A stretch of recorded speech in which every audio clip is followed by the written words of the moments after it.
You've reached Mitz from Level Up Bassin. Let me show you how to go from this and this to this.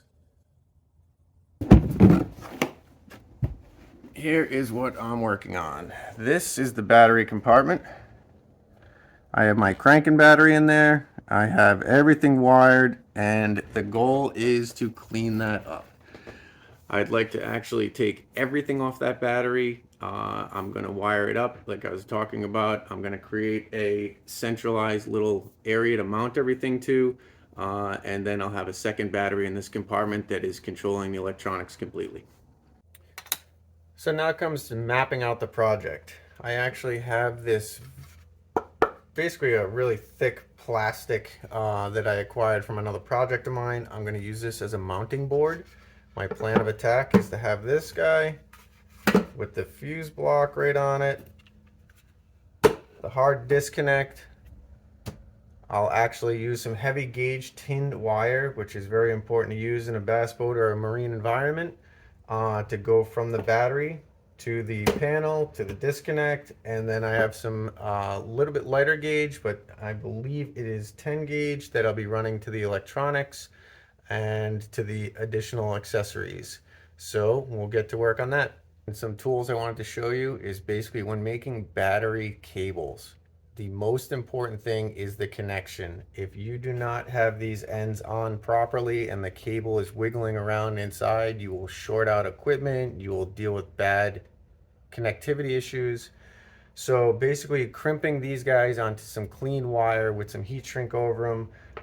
You have a couple of options. One option is basically this guy right here, which is pretty simple. Get the fitting, lift it up, throw the fitting inside, slide the wire in, take a hammer, smash it. It does a great job. It presses that casing down right to the wire nice and tight. Pretty simple.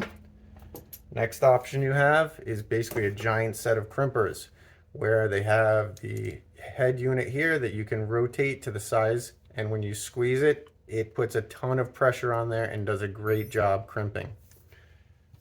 Lastly is my favorite. This is the one that has been the best. This guy right here is a hydraulic crimping set. It comes with all the ends, and basically once you turn it on and you start to crank it, you are putting a ton of pressure on this fitting and crunching it down so that it's locked into that cable and it's not going anywhere.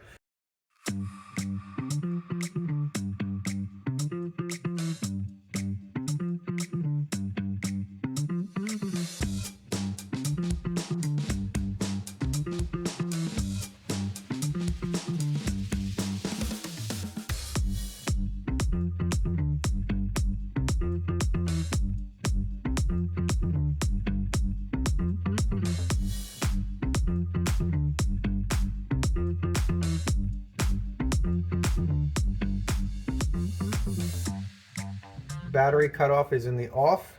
If I take my voltmeter and just double check my work, there is nothing coming through to this panel right now to main leads. And obviously with the flip of the switch, I now can come back to the panel, do a quick test, and I'm reading my 13.38.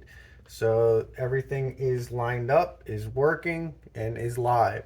So now I can take this and migrate it to the boat, and we can start moving connections over to it.